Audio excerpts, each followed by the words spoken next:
Have you ever said something out of anger that you later regretted? Or have you ever kept your words to yourself because you're afraid to burst it out? Or have you ever let your emotions overcome you? Well, dear, you're not alone. Emotion is a cautious mental reaction subjectively experienced as strong feeling, usually directed towards a specific object and typically accompanied by physiological and behavioral changes in the body.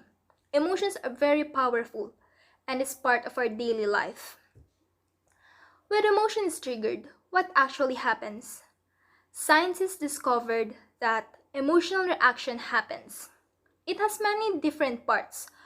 One of those is that the brain changes what's happening in the body. For example, when you're afraid or angry, you feel that your heart pounds faster than usual.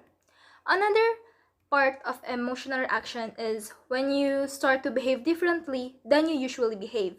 For example, if you're angry and you might want to yell to someone, or when you're hurt, sad, or scared, you might feel a strong desire to run away and cry in your room, or in some instances, when you feel betrayed, you will distance yourself to others and won't talk to anyone. Gaining control over our emotions will make us mentally and physically stronger. It may also help us in different situations, like when we're mad, we can control it and avoid saying things that we'll regret soon. Sometimes, dealing with our emotions is overwhelming.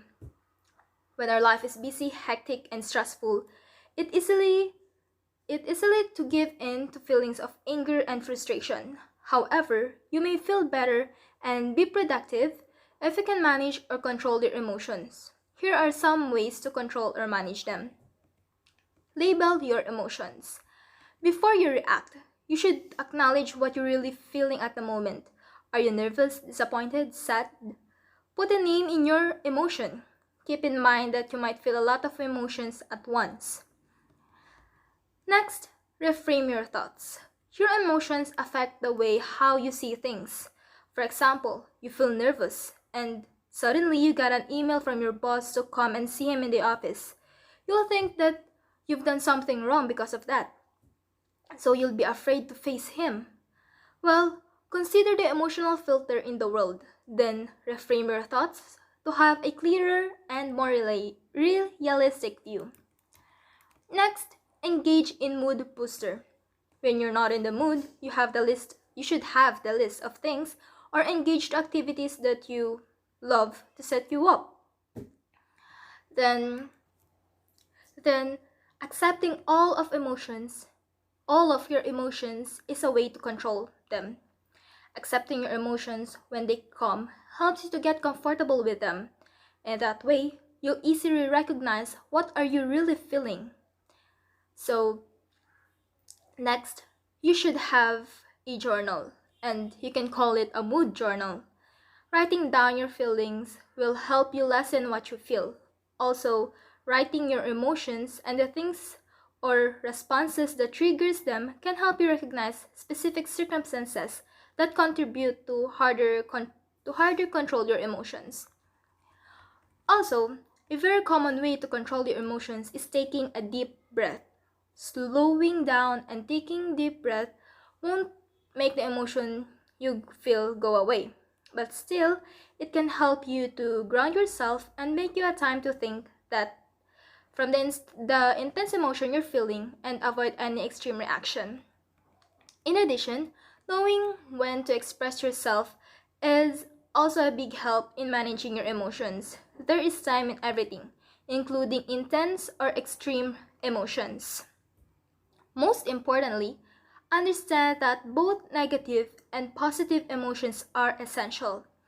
Some of us tend to give more importance to joy, excitement, and love, and then push away negative emotions like anger and fear. But shoving these emotions won't let them go away. Instead, it becomes worse. Moreover, talking about what you feel is another way of managing your emotions.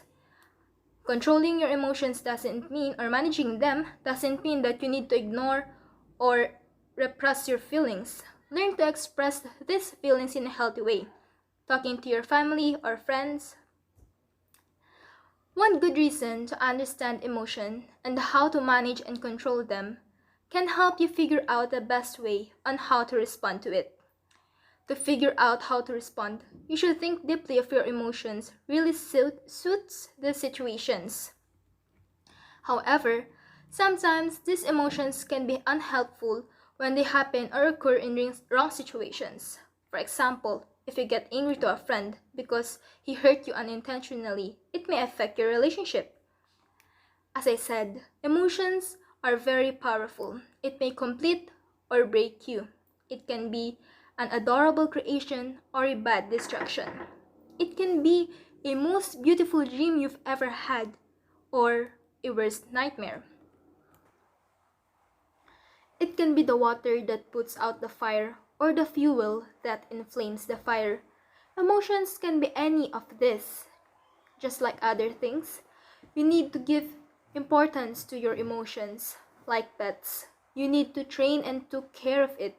You should pay attention to your emotions just like every lesson you need to learn. And most importantly, be aware to your emotions to avoid any regrets in the end. Emotion is a very wide topic, also one of the most complicated. We should be aware of our emotions at all times, not just to avoid any regrets, but also to avoid any serious illness that it may bring.